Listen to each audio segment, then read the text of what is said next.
श्रीनाथजी चरित्रामृत सचित्र ग्रंथ श्री हरिरायजी महाप्रभुजीए कृपा करी प्रगट करेल छे। ते ग्रंथमां हवे आगळनो प्रसंग। एक दिवस गोवर्धन पर्वत पर श्रीनाथजीना मंदिरमां रामदास मुखियाजी श्रीनाथजीना श्रृंगार करी रहेला। ત્યારે પ્રભુ શ્રીનાથજી બાવાએ રામદાસજીને પહેલી જ વખત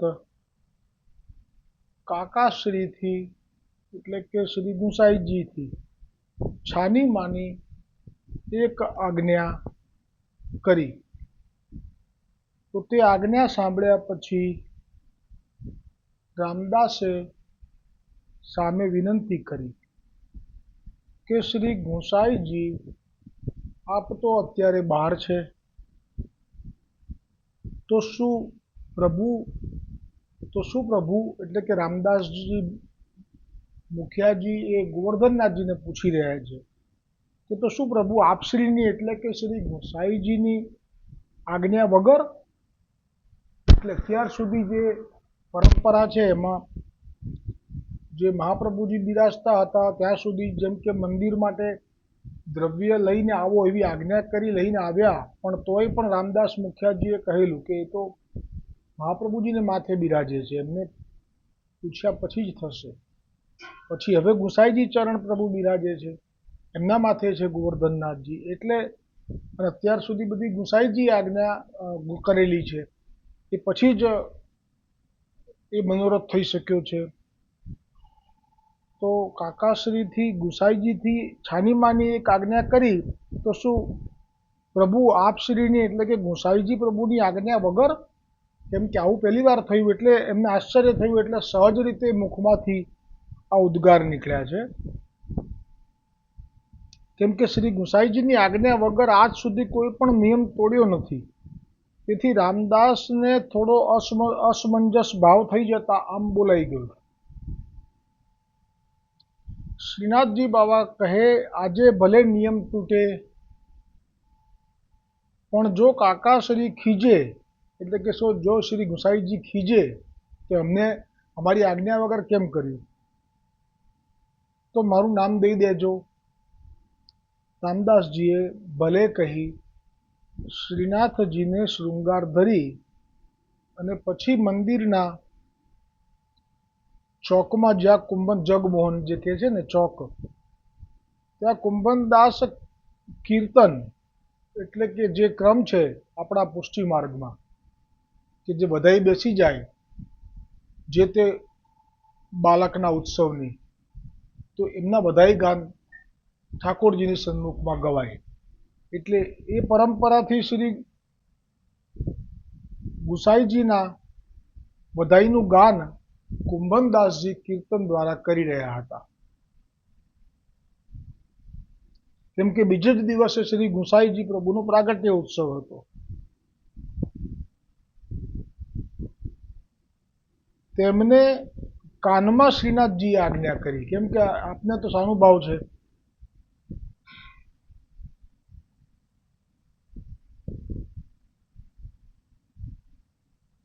આ રામદાસજીએ ભલે કહી અને પછી કુંભનદાસજીના કાનમાં આજ્ઞા ગુસાઈજી પ્રભુના ઉત્સવ માટે જે ગોવર્ધનનાથજીનો મનોરથ થયો છે એ વાત કરી। તો કુંભનદાસજીને આનંદનો પાર ન રહ્યો। તરત શ્રી કુંભનદાસજીએ સદુ પાંડે અને અન્ય સેવકોને વાત કરી, સહુના આનંદનો પાર નથી, કારણ સાક્ષાત ગોવર્ધન ધરણ પ્રભુએ પહેલી વખત સામેથી માગીને મનોરથ સિદ્ધ કરવા આપણને સૌને પોતાના ગણ્યા, તે પણ શ્રી ગુસાઈજી ચરણના ઉત્સવ માટે। આપ શ્રી તો બહારથી કાલે પધારશે, તે પહેલા મનોરથ માટેનું દ્રવ્ય એકત્રિત કરવા, કેમ કે જો ગુસાઈજી ચરણ જ્યારે આજ્ઞા કરે કે આજે કે આવતીકાલે કે પરમ દિવસે આ મનોરથ છે અને એના માટે આટલી સામગ્રી સિદ્ધ કરવાની છે, એટલે એ આજ્ઞા ગુસાઈજીની હોય એટલે પછી ભંડારી એ બધી જ વસ્તુઓ સામગ્રી એ સિદ્ધ કરવા આપે ભીતરિયાને, અને ભીતરીઓ એ સિદ્ધ કરે. પણ હવે ગુસાઈજી ચરણ આપ જ બહાર છે અને આજ્ઞા ગોવર્ધનનાથજીએ કરી છે, એટલે એ આજ્ઞામાં વૈષ્ણવોએ જાણ્યું કે આ તો અમારી પર કૃપા થઈ છે. તો અત્યાર સુધી તો ભંડારમાંથી જ સામગ્રી સિદ્ધ થતી, પણ આ તો બધા વૈષ્ણવોને આ અવસર ઊભો થયો કે ગોવર્ધનનાથજી ગુસાઈજીના ઉત્સવને આ રીતે ઉજવવા માગે છે, એમાં અમે નિમિત્ત બનીશું, એટલે સૌના ઉત્સાહનો પાર નથી.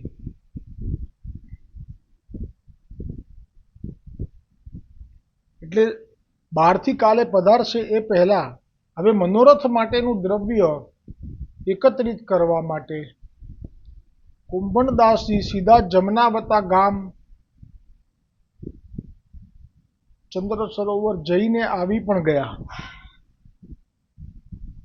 જમનાવતા એ એમનું રહેવાનું સ્થાન છે, રાત્રે ખાલી સૂઈ જાય છે. ચંદ્ર સરોવર એમનું ખેતર છે, જે આખો દિવસ આ હોય છે અનુસરમાં. ત્યાં જઈને આવી ગયા અને પોતાની 5 મુદ્રા ધરી અન્ય સેવકોએ પણ 5 મુદ્રા સુવર્ણની.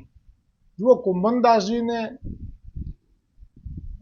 પાસે રોકડામાં તો રૂપિયો નથી, એ નિષ્કિંચન અવસ્થામાં જ રહ્યા છે, જેથી આના પ્રમાણમાં કેરીને જોયા પછી મનોરથ થવો આરોગ આવવા માટે, પણ દ્રવ્ય ન હોવું અને માનસીમાં ભોગ ધરી દેવો, અને એ જ કેરી પેલા ક્ષત્રિય અને બ્રાહ્મણે આરોગવી, આ પ્રમાણ છે.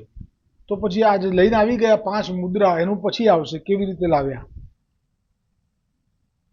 એટલે જે ગયા જમનાવતા ગામ એ જાય જ નહીં આ સમયે.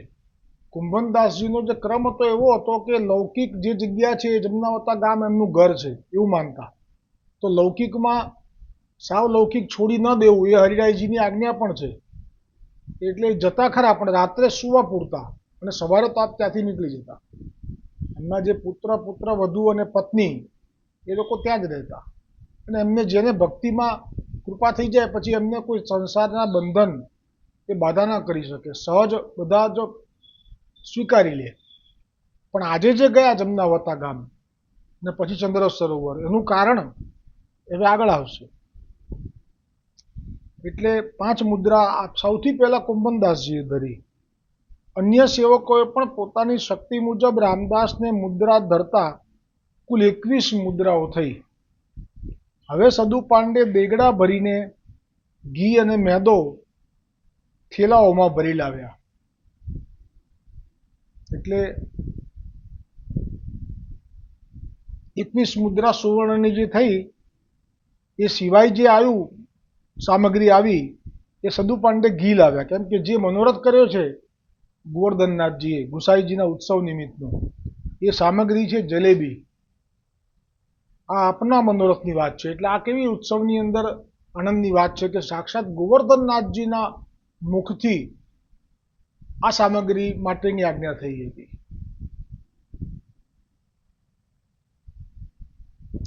એટલે સદુ પાંડે શું લાવ્યા? દેગડા ભરીને ઘી અને મેદો થેલાઓમાં ભરીને લાવ્યા.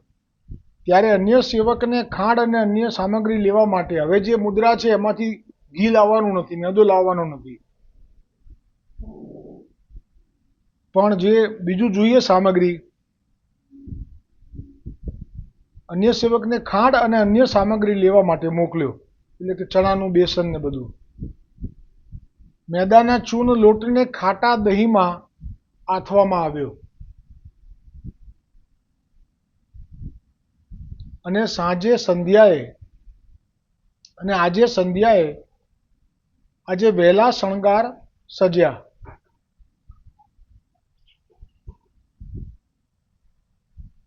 જ્યાં ખાંડ આવી ગઈ પછી ફટાફટ રસોઈ બાલભોગના કમાડ વસાયા. એટલે બાલભોગ આવ્યો છે અત્યારે. ચૂલા પેટાવાયા. એ જમાનામાં ચૂલા ઉપર રસોઈ થતી, ચૂલા ઉપર કડાઈ ચડાવી, એમાં ઘી રેડાયું. બીજે ચૂલે ખાંડની ચાસણી તૈયાર થવા લાગી. બે ચૂલા છે, એક ચૂલા ઉપર ઘી થઈ રહ્યું છે ગરમ, એક ચૂલા ઉપર ખાંડની ચાસણી તૈયાર થઈ રહી છે. જાડા વસ્ત્રોમાં છિદ્ર કરી ચૂન એટલે પેલો ચણાનો પલાળેલો લોટ એ ભરવામાં આવ્યો એ છિદ્રવાળા વસ્ત્રોમાં. એટલે આ જે રેસીપી છે જલેબીની, આપણા ગોવર્ધનનાથજીના રસોઈ ઘરમાં જે રીત હતી. અને કડાઈની ઉપર ઘી ગરમ થયું કે તરત ભીતરિયાઓના હાથ એ કડાઈ ઉપર પેલો જે ખાટા દહીંમાં આથો લાવી અને જે ચણાનો લોટ કર્યો છે, બેસન રેડી જલેબી માટે, એ પેલી ઘીના કડાઈ ઉપર ફેરવવા લાગ્યા. એટલે ગોળ ગોળ જલેબી એ ગોળ ગોળ હાથ ફરવા લાગ્યા. અને ગરમ થયેલા ઘીમાં જલેબીના કુંડાળા એ રચાવા લાગ્યા. અને જલેબી તળાઈ રહેતા ખાંડની ચાસણીમાં ડૂબવા માંડી. જલેબીના ટોકરાઓ ભરાવા લાગ્યા. આખી રાત આ જ ક્રમ સાથે પસાર થઈ. કેમ એવું? તો કે જે દિવસે આજ્ઞા કરી આગલો દિવસ હતો, હવે સમય ઓછો હતો, અને જે ઉત્સવ છે એમાં બીજો કોઈ ભોગ ધરવાનો જ નહીં, ખાલી જલેબીનો જ ધરવાનો, એવી આજ્ઞા ગોવર્ધનનાથજીએ કરી લીધી, શ્રીનાથજીએ. હવે જે ગુસાઈજીનો ઉત્સવ હોય એટલે કેટલા વૈષ્ણવો આવે ગામે ગામથી, દેશ પરદેશથી. તો કોઈ પણ વૈષ્ણવને અધરામૃતથી વંચિત ના રહી જાય એ ભાવ સાથે જ્યાં બાલભોગ એટલે સવારે આવે રાજભોગ પહેલા, ત્યારથી શરૂ કરી અને આ બધું જે થયું એ પછી આખી રાત આ જ ક્રમ પસાર થઈ. આખું પાકાલય એટલે જે જગ્યા છે જ્યાં સિદ્ધ કરે બધું સામગ્રી, એ પાકાલય કહેવાય, રસોઈ ઘર. એમાં જલેબીના ટોકરાઓથી ભરાઈ ગયું, કેમ કે આખી રાત ચાલ્યું આ. સવારે 2 ઘડીનો વિશ્રામ લઈ સૌ આવી ગયા અને પ્રથમ ચોક પુરાયા. હવે જે પરંપરા છે કે વલ્લભના બાળકોના ઉત્સવમાં, ગોવર્ધનનાથજીના સન્મુખમાં એ ઉત્સવના મનાવવાની જે રીતિ છે, એમાં પ્રથમ તો ચોક પુરાયા, તોરણો બંધાયા, શ્રીનાથજીને અભ્યંગ ઉબટન કરાવવામાં આવ્યું. આપણા માર્ગમાં આવી રીતે ઉત્સવ આવે તો ઠાકોરજી જો સ્વરૂપ બીજા બિરાજતું હોય માથે, તો એમને અભ્યંગ સ્નાન થાય. અભ્યંગ ઉપટન કરાવવામાં આવ્યું, કેસરી વસ્ત્રો ધરાવાયા, અતિ ભારે શૃંગાર થયો, વ્રજના પુષ્પોની વનમાળા ધરાવાઈ, સર્વ જગ્યાએ લાલ મલમલ બિછાવ્યું, સગળા પાત્રો સુવર્ણના અને જારીબંટા આરસી જડાઉ ધરાવવામાં આવ્યા. એટલે આ જે આપનું સાહિત્ય છે એ બધું કાયમ ધરાવવામાં નથી આવતું. કાયમ તો એમને તાળામંગળ હોય, પણ આવો ઉત્સવ હોય ત્યારે એ ઉત્સવને નિમિત્તે એ બધું ધરાવવામાં આવ્યું. જારીબંટા આરસી જડાઉ, મોટી વેણું અને વેત્ર પણ જડાઉ, લાકડી આવી ખૂબ ઝગમગ થવા લાગ્યું. વેણું પણ જડાવું આવી ગઈ, ખૂબ ઝગમગ થવા લાગ્યું. અને સ્વયં શ્રીનાથજી સાથે સર્વ સેવકો શ્રી ગુસાઈજી ચરણની આતુરતાથી રાહ જોઈ રહ્યા છે. આ તરફ નિત્ય ગોકુલવાસ દરમિયાન નિજ સેવ્ય સ્વરૂપ શ્રી નવનીત પ્રિયાજીની સેવાથી પહોંચી આજ્ઞા લઈ ઘોડા ઉપર ગોકુલથી ગિરિરાજ તરફ વિજય કર્યો.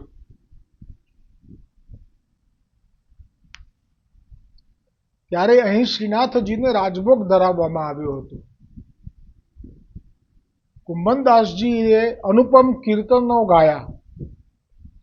આજ બધાઈ શ્રી વલ્લભ દ્વાર, આજ બધા નાઈ શ્રી વલ્લભ દ્વાર.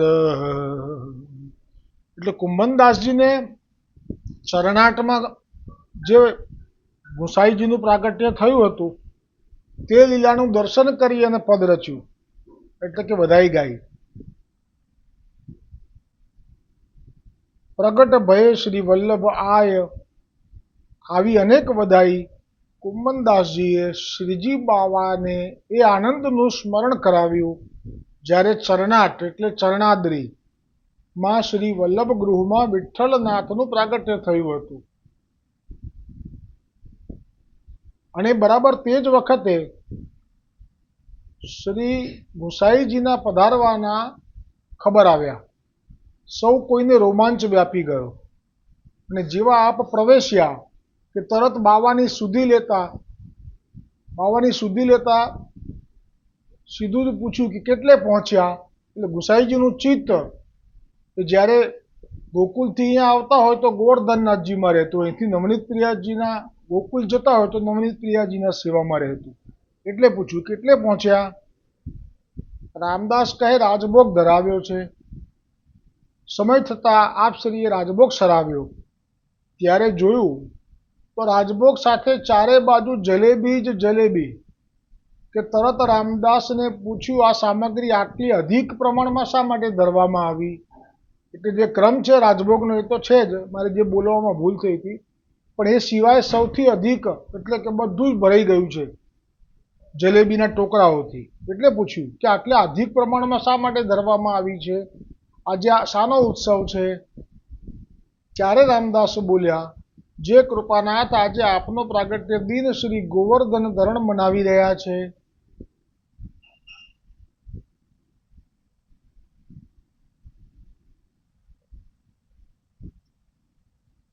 સૌ સેવકોને ખાસ સામગ્રી જલેબી સિદ્ધ કરવાની આજ્ઞા કરી છે અને સાથે સાથે ખાસ આનંદ સાથે કહ્યું છે કે જલેબી રસરૂપ છે. એટલે ગુસાઈજીનું સ્વરૂપ પ્રગટ કરી દીધું ગોવર્ધનનાથજીએ. બોલો ગુસાઈજી પરમ દયાલ કી જય હો.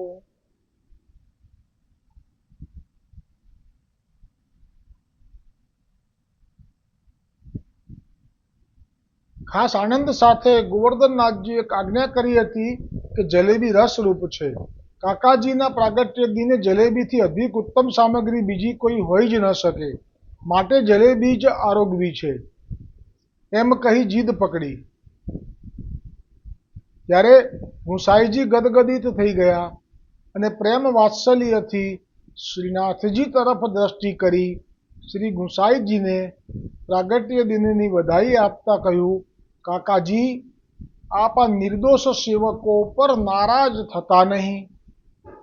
આ પ્રથમ વખત અમને આનું જ્યારે નાટ્યના રૂપાંતરમાં આખો એક પ્રસંગ થયો હતો વૃદ્ધામના બગીચામાં, અને જે દીકરી હતી જે આ ગોવર્ધનનાથજીનો રોલ કર્યો હતો અને જે વચનો ઉચ્ચાર્યા હતા આજે પણ મારા કર્ણોમાં હૃદયમાં એ સ્થિત છે. એટલે આ જે કેવી ઇફેક્ટિવ છે, કોઈ પણ પુષ્ટિ માર્ગીય જે પરંપરા છે જેમાં આવી રીતે નાટ્ય કરવા, આ બધા વિશે ચરિત્રો વિશે એવી રીતે બધું ગોઠવવો પ્રોગ્રામ, તેની અસર કેવી પડે છે. તો એ વખતે જ ખરેખર એટલો બધો રંગાઈ ગયો હતો આ વચનથી, કારણ કે આ વચન ગોવર્ધનનાથજીના બધાએ સાંભળ્યા. તો એ વખતે શું અનુભૂતિ થઈ હશે. અનુભૂતિ મને ત્યારે થઈ હતી જ્યારે આ નાટ્યનો પ્રયોગ કરવામાં આવ્યો હતો. ત્યારે તો વર્ષો થઈ ગયા એ વાતને, પણ હજી પણ એ હૃદયમાં એમનું એમ છે. કેમ કે આપણે બધાને કહ્યું, બધાની સામે સંભળાય એવી રીતે આજે પ્રથમ વખત વાણી ઉચ્ચારી ગોવર્ધનનાથજીએ, ને શબ્દો કેટલા સુંદર છે આપના.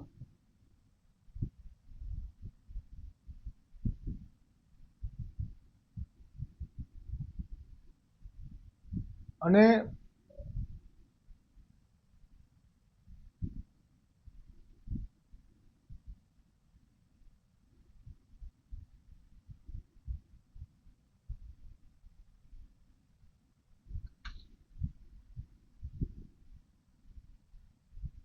ગુસાઈજીના રાજભોગ ધરાવ્યો છે અને જલેબી જે પૂછ્યું કે આજે શાનો ઉત્સવ છે, સામગ્રી જલેબી સાથે ખાસ આનંદ સાથે કાકાજીના પ્રાગટ્ય દિને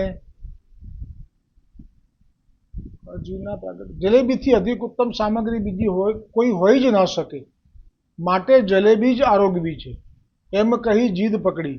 ત્યારે ગુસાઈજી ગદગદિત થઈ ગયા અને પ્રેમ વાત્સલ્યથી શ્રીનાથજી તરફ દ્રષ્ટિ કરી શ્રી ગુસાઈજીને પ્રાગટ્ય દિનની બધાઈ આપતા કહ્યું, ગોવર્ધનનાથજીએ જે કહ્યું તે શબ્દો ફરીવાર, કાકાજી આપ આ નિર્દોષ સેવકો ઉપર નારાજ થતા નહીં. અમારી આજ્ઞાથી જ આ સામગ્રી તૈયાર કરી છે. અમને આપનો પ્રાગટ્ય દિન પ્રચલિત કરવાની બહુ ઈચ્છા હતી. આપે તો વધાઈ એવી આપી દીધી કે પ્રાગટ્ય દિન પ્રચલિત એટલે હવે જ્યારે જ્યારે પણ ગુસાઈજીનો ઉત્સવ આવે તો બધાએ જલેબી કરવી. એટલે એનો અર્થ જ એવો થયો કે જો અત્યારે આપ ગોકુલ નવનીત પ્રિયાજીને જે સેવા કરીને આવ્યા એમાં ક્યાંય આપે આપનું પ્રાગટ્ય વિશે કોઈ ઉત્સવનું આમાં વર્ણન નથી. એટલે કે ત્યાં સુધી તો ઉત્સવનું વર્ણન ઉત્સવ થયો જ નથી ગુસાઈજીએ, કારણ કે આપ જ પોતે છો મંદિરમાં અત્યારે સર્વે સર્વા. આપે આપનો ઉત્સવ કરવાનું વિચાર્યું જ નથી, કારણ કે આપ તો હંમેશા ઠાકોરજીના સુખ અને ઉત્સવનો વિચાર કરવા વાળા છો. પણ આપના ઉત્સવનો વિચાર ગોવર્ધનનાથજીએ કરી લીધો. બહુ ઈચ્છા હતી એટલે આજે રહેવાયું નહીં અને જલેબી સિદ્ધ કરવાની આજ્ઞા આપી જ દીધી. કાયમ ધામધૂમ અને વૈભવપૂર્વક આપનો પ્રાગટ્ય દિન ઉજવાય એ ઈચ્છાથી જ આજે આ શરૂઆત કરી છે. ખૂબ જ પ્રસન્ન થયેલા પણ મનોમન ઘણા સવાલ ઊભા થયા.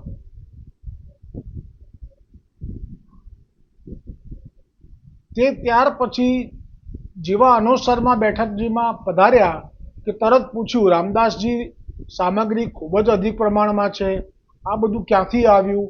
તો જુઓ, ગુસાઈજીને ખબર છે કે ભંડારમાંથી તો લે નહીં અમારી આજ્ઞા વગર, તો આ બધું આટલું બધું સિદ્ધ થયું એમાં ઘણું બધું દ્રવ્ય જોઈએ. તો પછી અમે અમારા સેવકોના વિશે તો જાણીએ છીએ કે એમનું આર્થિક કેવી રીતે છે. તો પછી એમને પ્રશ્ન થયો, આ બધું ક્યાંથી આવ્યું, કોણ લાવ્યું? જે સર્વ સેવકો ભેગા મળી આ બધું લાવ્યા. ત્યારે પ્રભુ કહે, અમારા સેવકોની સંખ્યા અને મર્યાદાથી અમે અજાણ નથી, જરા વિગતવાર સમજાવશો? ત્યારે રામદાસ કહે, આપની જ કૃપાથી સર્વ સિદ્ધ થયું છે પ્રભુ.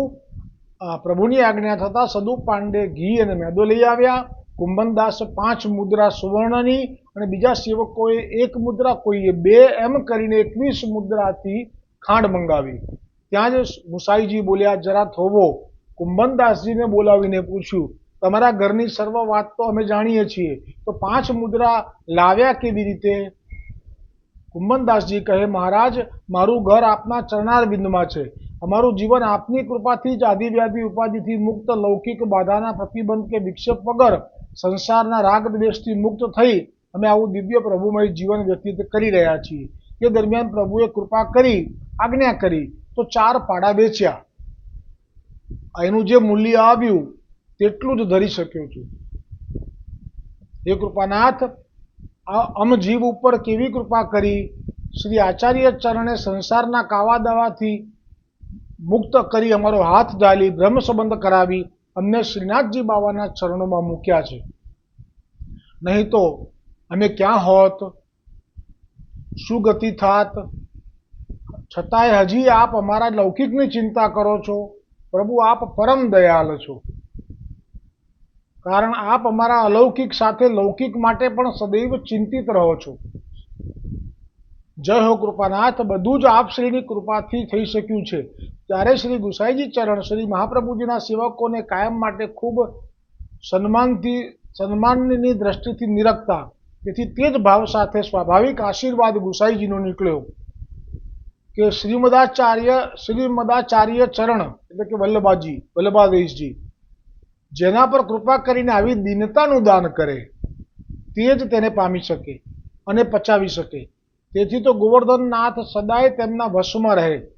અને ત્યારથી આજ સુધી માગસર વદ નોમના દિવસે શ્રીનાથજીએ અત્યાધિક માત્રામાં જલેબી ધરાવાઈ છે અને શ્રી ગુસાઈજીના પ્રાગટ્ય દિનને જલેબી ઉત્સવ નામે ઓળખાય છે. આગળનો પ્રસંગ આવતીકાલે આવશે. તો અમને પણ તે વખતે સુંદર વૃદ્ધામ હવેલીમાં ગુસાઈજીના ઉત્સવ નિમિત્તે આ જલેબીના સંપૂર્ણ મનોરથી થવાનો અવસર પ્રાપ્ત થયો હતો. અને આ જે ગુસાઈજીએ અધિક પ્રમાણમાં જે શ્રીમંત હતા એ તરફ ધ્યાન ના આપ્યું, કારણ કે એ તો છે ને એમાંથી થોડુંક આપ્યું છે, બહુ બધું છે એમાંથી થોડુંક ઘી આપ્યું, થોડોક મેદો આપ્યો સદુ પાંડેએ, તો ત્યાં આપનું ધ્યાન નથી ગયું. પણ જેમની પાસે નથી ને જે છે એ પણ ઓછું છે, ઘણું ઓછું છે, તો પણ એમણે એમની મૂડી ગણો, માયા ગણો એવા 4 પાડા હતા એ વેચી નાખ્યા, એટલે ગુસાઈજીનું ધ્યાન ત્યાં ગયું.